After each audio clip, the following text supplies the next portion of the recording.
ఏంటి మంత్రుల మీద చంద్రబాబు నాయుడు సీరియస్ అయ్యారట. కూటమిలో ఎవరి మీద ప్రచారాలు ఏమైనా తప్పుడుగా చేసినా లేకపోతే ఎవరిని టార్గెట్ చేసినా వెంటనే అందరూ స్పందించాలి అని. పవన్ కళ్యాణ్ గారిది సుగాలి ప్రీతి అంశం, యూరియా అంశం మీద ఎందుకు మాట్లాడలేదు? ఒక అంశం అండి. ఇప్పుడు ఒక విమర్శ వచ్చింది. ఒక విమర్శ అనేది సహేతుకమైన విమర్శ కాదా అనేటువంటిది చూడాలి, అంతే తప్ప ఇప్పుడు యూరియా కొరత ఉన్నమాట వాస్తవం. యూరియా కొరత ఉండి కొన్ని వందల మంది క్యూ లైన్ లో నుంచున్నారు అనేటువంటిది ఆంధ్రజ్యోతిలో ఫోటోతో వచ్చినటువంటి కథనాలు కొన్ని చోట్ల, ఎక్కడ ఘంటసాల నుంచి ఎక్కడి నుంచో వచ్చాడు. మరి అది ఆంధ్రజ్యోతి పత్రిక ఏదో వైఎస్ఆర్ కాంగ్రెస్ సాక్షి అయితే కాదుగా. సపోజ్ సాక్షిలో వస్తే వాళ్ళు ఏదో గ్రాఫిక్ చేశారు అది అనుకోవచ్చు. ఇప్పుడు వచ్చినటువంటి ఆ వార్తని దాన్ని తిప్పికొట్టడం అంటే ఇప్పుడు అచ్చెన్నాయుడు వ్యవసాయ శాఖ మంత్రి ఆయన మాట్లాడాలి, మిగతా అందరూ మాట్లాడి ఏం చెప్పాలి? నీకు యూరియా కొరత ఉందా లేదా, ఒక ఉన్న కొరతని ఏ విధంగా అధిగమించడానికి ప్రభుత్వం పనిచేస్తుంది అది చెప్పాలి తప్ప మీరు నోరేసుకొని అరవండి, వైఎస్ఆర్ కాంగ్రెస్ పార్టీ మీద వాళ్ళ మీద విమర్శ ఏంటంటే ఉపయోగం లేదండి. దానివల్ల సఫర్ అయ్యేటువంటి వాళ్ళు ఎవరు? రైతులు. నువ్వు అవకాశం వైఎస్ఆర్ కాంగ్రెస్ పార్టీకి అవకాశం ఇస్తున్నటువంటి వాళ్ళు ఎవరు? ప్రభుత్వము. ఈ రోజున నువ్వు తప్పులు చేస్తూ పొరపాట్లు చేస్తూ ప్రభుత్వ వైఫల్యాలు ఉన్నప్పుడు ఆ వైఫల్యాన్ని కప్పిపుచ్చుకోవటానికి మంత్రులను ఉసికొలిపితే ఏమైంది నాకు అర్థం కాదు. మంత్రులు మాట్లాడటం కదండి, నీ పనే మాట్లాడిద్ది. పని ఆటోమేటిక్ గా నువ్వు సమస్య లేకుండా చేస్తే రైతులే చెప్తారు. 99 ఛానల్ రిపోర్టర్ వెళ్తారు, ఎస్ అంటే మాకు యూరియా కొరత లేదు, వైఎస్ఆర్ కాంగ్రెస్ పార్టీ వాళ్ళకి పని బాటలేక సాక్షి టీవీలో వేస్తున్నారని రైతు చెప్తాడు. ఆయన ఏమి జనసేన కాదు, తెలుగుదేశం కాదు. కానీ యూరియా కొరత ఉందనుకోండి, తెలుగుదేశం కార్యకర్త కూడా జనసేన కార్యకర్త కూడా అయ్యా మాకు యూరియా కొరత ఉంది, మాకు సమస్య ఉంది, ముఖ్యమంత్రి మీరు మాకు చెయ్యండి అని ఆయన అడుగుతాడు. దానికి ఏం చెప్తావు? రైతుకి ఏం చెప్తావు? కాంగ్రెస్ పార్టీ వాళ్ళైతే నువ్వు ఏదో ఒకటి అరిచి బెదిరించవచ్చు, బెదిరించలేవు కదా. సుగాలి ప్రీతి అంశంలో పవన్ కళ్యాణ్ టార్గెట్, సుగాలి ప్రీతి అంశంలో పవన్ కళ్యాణ్ టార్గెట్ ఏముందంటే పవన్ కళ్యాణ్ టార్గెట్ అవుతాడు. ఎందుకోసమనంటే ఆయన ప్రతిపక్షంలో ఉన్నప్పుడు ఆయన 2024 ఎన్నికలకు ముందు సుగాలి ప్రీతి అంశాన్ని ఆయన ప్రచారం చేశాడు, న్యాయం చేస్తామని అన్నాడు.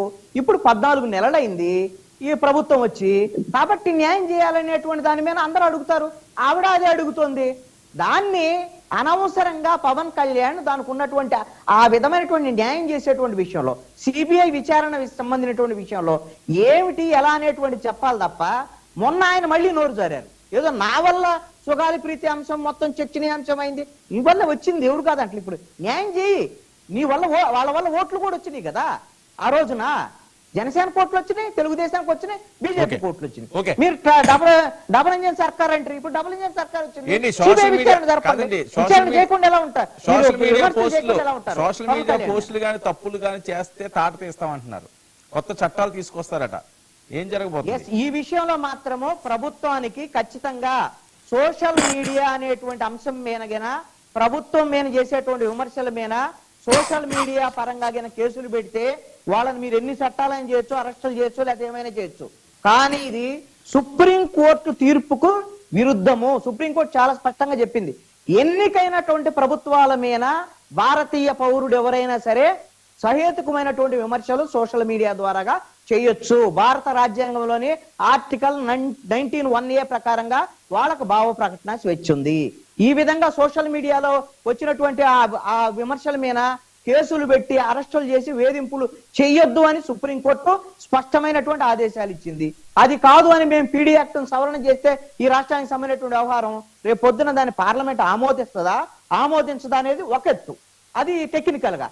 కానీ ప్రజల్లో ఈ రోజున 164 సీట్లు రావటానికి కూటమికి జగన్మోహన్ రెడ్డి ఆ రోజున 2019 నుంచి 24 వరకు మొత్తము ఏదైతే అప్రజాస్వామికంగా తెలుగుదేశం వాళ్ళనే కాదు, జనసేన వాళ్ళనే కాదు, ఎవరిని నాలాంటి వాళ్ళని ప్రజాస్వామికవాదుల్ని అందరి మీద ఈ విధమైనటువంటి వేధింపులు, కేసులు, వ్యవహారం ఇవన్నీ ఉన్నాయి.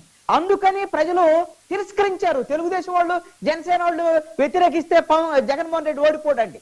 జగన్మోహన్ సంఖ్య ఎంత 23 కదా సపోజ్ 2019 ఎన్నికల్లో. ఇప్పుడు ఈ రోజున ఎందుకు జగన్మోహన్ రెడ్డి ఓట్లు వేసిన వాళ్ళు వ్యతిరేకించారు? ఎందుకయ్యా అంటే జగన్మోహన్ రెడ్డి అప్రజాస్వామికమైన చర్యలకు పాల్పడ్డ వాటిని ఎవరూ ప్రజలు అంగీకరించరు. ఇప్పుడు నీకు 164 సీట్లు వచ్చినాయి కూటమికి, మీరు కూడా జగన్మోహన్ రెడ్డి చెప్పుల్లో కాళ్ళు పెట్టి మేము కూడా మా మీద విమర్శలు చేస్తే మేము కూడా ఇలా కేసులు పెడతాం, లోపలేస్తాం. సుగాలి ప్రీతికి మేము ఆ రోజు హామీ ఇచ్చాం, కానీ ఇప్పుడు మేము ఏమైనా మాట్లాడితే పవన్ కళ్యాణ్ మీద కేసులు పెడతాం.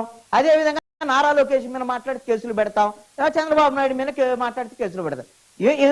మీరు ఈ రోజున హోదాలో ఉన్నారు, ముఖ్యమంత్రి, డిప్యూటీ సీఎం, మంత్రులు, మీకు ఇచ్చి ప్రజలు ఇచ్చారు హోదా, బాధ్యత ఇచ్చారు.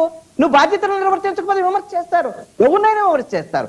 విమర్శ చేసేటువంటి వాళ్ళ మీద మీరు కఠినంగా వ్యవహరిస్తే ఇది ప్రజలు, ప్రజాస్వామికవాదులు కూడా కూటమికి